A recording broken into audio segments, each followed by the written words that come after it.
pinuntahan ako ng asawa ko at dadalhin niya ako sa mall dahil bibilhan niya daw ako ng pampaganda. Dahil sa paningin niya, hindi na daw ako maganda. At syempre, kailangan mukha tayo mabango at maganda, diba? Sana may supportive na asawa. Sa sobrang dami nga ng mga paninda nila, syempre, diba, malilito ka kung ano ba yung maganda, ano ba yung mabango. Syempre, lahat naman yan mabango at mga magaganda para sa akin, no? Pero syempre, ang kukunin ko lang, yung talagang nagustuhan ko at yung pinakamabango para sa akin. Dahil yun nga yung nakasanayan ko ng gamitin at yun yung lagi niyang binibili sa akin. Pero syempre, minsan, pag walang stock, tapos yung iba kasi pag summer tsaka winter, nag-iiba sila ng display. Kaya kung ano lang yung nandyan, yun lang yung bibilhin ko. At nahalata nga na binibidyohan ko daw siya.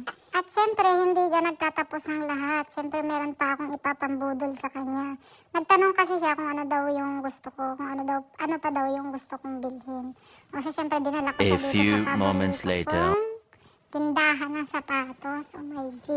Yun ang pinabili ko nga dahil matagal ko nang gusto ang sapatos na yan. So, hindi naman ako bumibili ng sapatos na mahal pag sarili kong pera.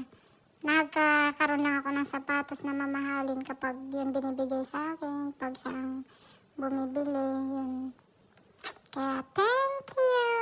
Love you, Mama! Kahit naman magkasama kami dito sa Canada ng asawa ko, hindi naman kami magkasama ng tinitirhan kasi magkalayo yung trabaho namin. Siya kasi 3 hours and a half papunta dito sa akin. Kaya yun, minsan lang kami magkita.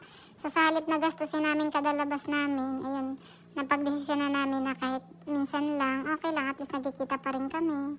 Tapos yun, instead na din nagastos namin sa panlabas, yung binibili na lang niya ng regalo niya sa akin dahil ng Mother's Day kasi hindi niya ako napuntahan nun. So kaya ngayon niya lang nabili yung regalo niya para sa akin. So kailangan syempre din, diba, pagpupuntahan ka niya, kailangan mabango ka, maganda ka. Char, paano kanya pupuntahan kung amoy bagoong ka, diba? Kailangan mabango ka palagi. Hindi pwedeng hindi ka mabango. Siyempre, minsan nga lang yung pupuntahan may bagoong ka pa. At siyempre naman, para makabawi tayo kay Mister, siyempre, babawiin na lang natin sa performance para naman may silbi naman yung pinagastos niya sa akin. So, yan naman ay binili ko dahil nga buy 3, take 3. Hindi naman ako bibili ng pagka hindi sale. Siyempre, kailangan din natin magtipid, no, dahil di naman natin pinupulot ang pera dito. Kaya bibili lang ako niyan pag nakasale. Pag hindi siya nakasale, so hintay ka na lang next time. Kaya kahit minsan niya lang akong puntahan, okay lang. Dahil sulit naman yung mga binibili niya para sa akin. So ayan lang guys, no. Thank you sa inyong lahat, sa inyong panonood. Yun lang.